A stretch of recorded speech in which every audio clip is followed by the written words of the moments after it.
नमस्कार, मी ऋतुजा आणि तुम्ही पाहत आहात ऋतुजा रेसिपीज. ऋतुजा रेसिपीजमध्ये तुमचं स्वागत आहे. आजच्या व्हिडिओमध्ये आपण बनवणार आहोत प्रसादाचा शिरा. त्या अगोदर चॅनेलला सबस्क्राइब केले नसेल तर चॅनेलला नक्की सबस्क्राइब करा आणि बेल आयकॉनवर क्लिक करा. तर सुरुवात करूया आजच्या व्हिडिओला वेळ न घालवता.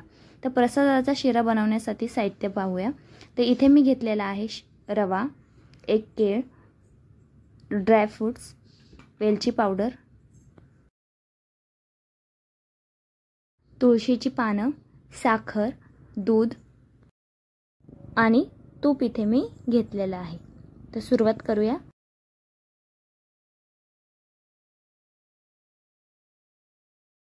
आता इथे गॅसवर मी कढई ठेवलेली आहे गरम होण्यासाठी आणि त्यामध्ये मी तूप टाकून घेणार आहे. साजूक तूप इथे मी घेतलेलं आहे.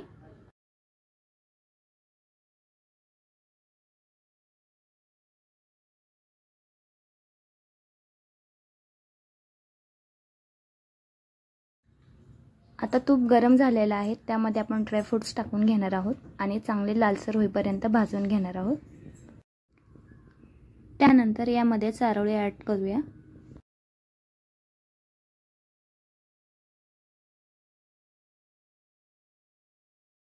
तर ड्रायफ्रूट्समध्ये मी घेतलं होतं काजू, बदाम, मनुके आणि चारोळे. तर इथे लालसर होईपर्यंत आपल्याला सगळे ड्रायफ्रूट्स व्यवस्थित भाजून घ्यायचं आहे तुपामध्ये. आता त्यामध्ये मी टाकणार आहे रवा. रवा हा मी बारीक घेतलेला आहे आणि तुपामध्ये व्यवस्थित रव्याचा सुद्धा कलर बदलेपर्यंत आपल्याला रवा इथे भाजून घ्यायचा आहे तुपामध्ये. शिरा बनवताना रवा हा चांगला भाजायचा, जेणेकरून रवा हा खुसखुशीत आणि लवकर शिजतो छान भाजल्यामुळे. त्यामुळे रवा हा छान मंद आचेवर आपल्याला भाजून घ्यायचा आहे.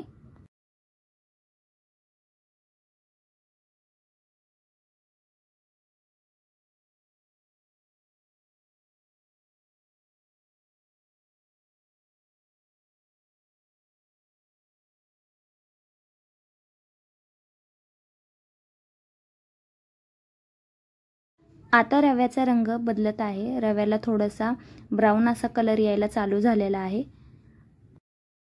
तर इथे मी दूध घेतलेलं आहे थोडंसं एका वाटीमध्ये आणि त्यामध्ये थोडंसं केसर मी टाकणार आहे.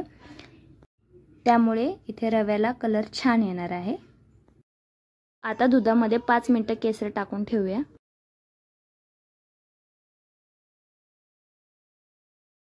आता रव्याचा रंग थोडा बदललेला आहे. आता त्यामध्ये आपण केळी जी आहे ती कट करून टाकूया. केळी जी आहे ती तुम्हाला लागेल तसं टाकायचं आहे. जर तुम्हाला पूर्ण टाकायचे असेल तर इथे मी फक्त अर्धा केळ टाकलेला आहे, कारण मी थोडंसंच प्रसादाचा शिरा इथे बनवणार आहे. कधी कधी काय होतं, जेव्हा आपण प्रसादाचा शिरा बनवतो आणि त्यामध्ये जेव्हा केळ टाकतो तेव्हा शिरा तयार झाल्यानंतर कुठेतरी केळ हे काळं पडायला चालू होतं. त्यामुळे नेहमी सुरुवातीला तुम्ही असं सुद्धा करू शकता. जर केळ आपण टाकतो रव्यामध्ये ते तुम्ही तुपामध्ये पण छान भाजून घेऊ शकता, जेणेकरून नंतर शिरा काळा पडत नाही. आणि ते केळावर पण डिपेंड असतं, कारण की जर केळी जर फ्रेश असेल, ताजी असतील तर शिरा पटकन काळा पडत नाही. पण तीच जर केळ खूप काळं झाला असेल, त्याला खूप वेळ असतील ही, तर शिरा हा नक्कीच काळा पडायला चालू होतो. तर आता यामध्ये मी मनुके टाकून घेतलेले आहे आणि रवा मी चांगल्यापैकी भाजून घेतलेला आहे तुपामध्ये. कलर सुद्धा चेंज झालेला आहे. आता यामध्ये आपण वेलची पावडर टाकून घेऊया आणि व्यवस्थित मिक्स करून घेऊया रव्यामध्ये.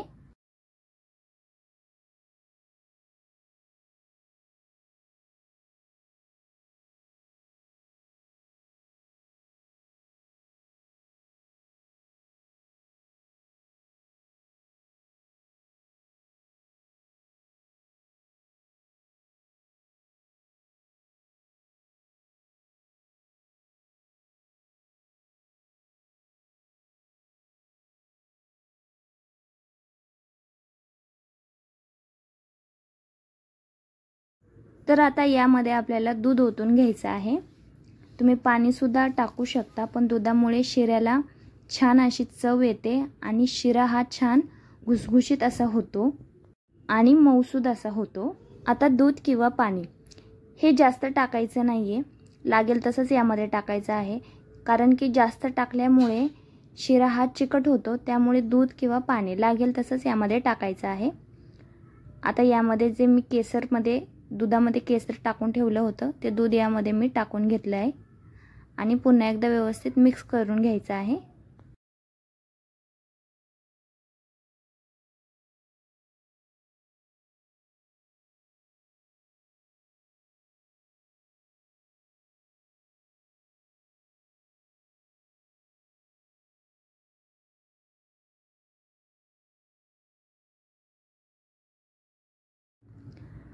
आता यामध्ये आपल्याला शेवटी सगळ्यात साखर टाकून घ्यायची आहे। आता साखर ही तुम्हाला तुमच्या आवडीनुसार टाकून घ्यायची आहे। शिरा जर तुम्हाला गोड हवा असेल तर जरा जास्त साखर टाकली तरी चालेल आणि कोणाकोणाला शिरा हा थोडासा कमी गोड आवडत असेल तर थोडीशी कमी साखर टाकली तरी चालेल, पूर्णपणे ते तुमच्यावर आहे। आता साखर टाकून झालेली आहे। आता यावर आपल्याला झाकण ठेवायचं आहे आणि शिरा 5 ते 10 मिनिटांसाठी वाफवून घ्यायचा आहे।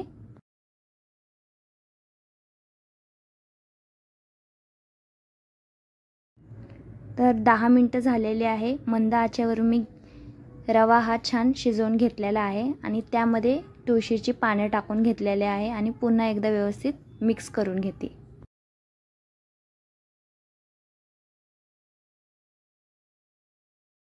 आता पुन्हा 1 ते 2 मिनिटांसाठी आपल्याला रवा हा शिजवून घ्यायचा आहे।